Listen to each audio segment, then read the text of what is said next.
Australian governments have been grappling with the legal and moral challenge of euthanasia for more than a decade.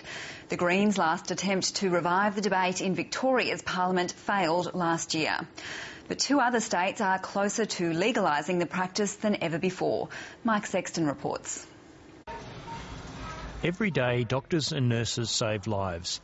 But at the edge of the best medical science is the reality that sometimes nothing more can be done.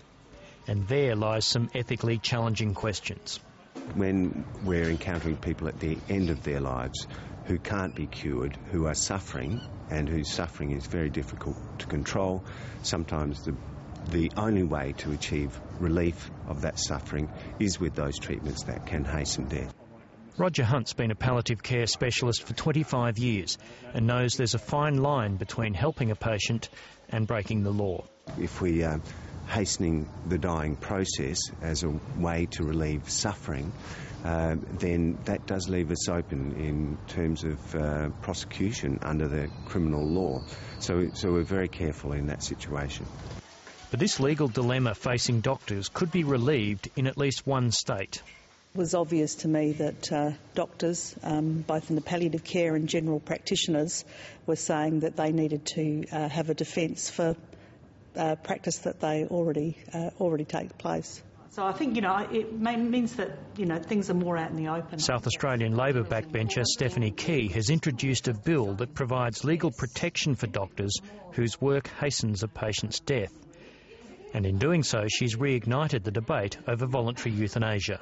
Surveys have shown that doctors are acceding to patients' requests for assistance to die in face of unrelievable suffering, and doctors should be able to follow their duty of care. They should have that legal protection in following their duty of care to relieve suffering. I think that this current bill that we're looking at in South Australia is probably one of the most dangerous I've ever seen. Paul Russell heads an online network called Hope that bluntly opposes any moves to legalise euthanasia. And he argues that while the proposed legislation offers protection to doctors, there's nothing for patients. It abandons, in my opinion, the aged, the vulnerable, the disabled and the voiceless to the whims of a doctor who may well be bent on seeing them die. While South Australia is looking to decriminalise, Tasmania is attempting a step further to legalise voluntary euthanasia. I have watched polling over the years which has consistently shown the vast majority of people in the community want some form of dying with dignity legislation. The Tasmanian and South Australian proposals are the latest skirmish in a nationwide battle over euthanasia. Since 1995, when the Northern Territory briefly legalised the practice, only to be overruled by the Commonwealth, there have been more than a dozen attempts in various states and territories, all of which have failed. My concern from that experience is the extent to which the debate does become adversarial and politicised rather than being a genuine debate with that common ground and that common good. Natasha Seeker advised the Senate on the 1995 legislation that overturned the Northern Territory rules. She believes if Tasmania and South Australia succeed, then others will follow.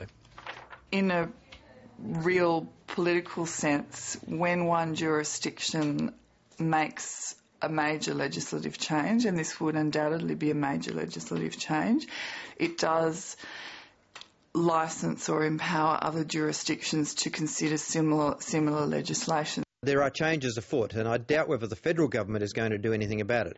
Also, we expect to see the Bob Brown bill in federal parliament, which will allow territories once again to make such laws.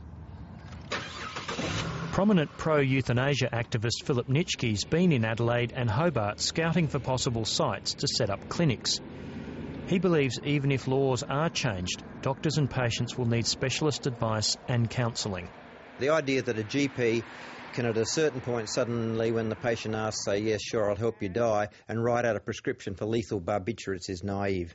There's much more to it than that, and as I said, we learnt these lessons in the north, and we shouldn't repeat the same mistakes down here.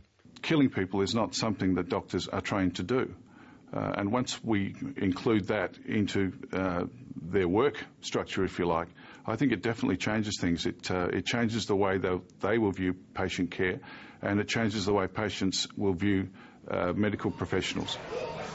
The South Australian bill will continue its journey through the Parliament this month, with the Tasmanian legislation likely later in the year.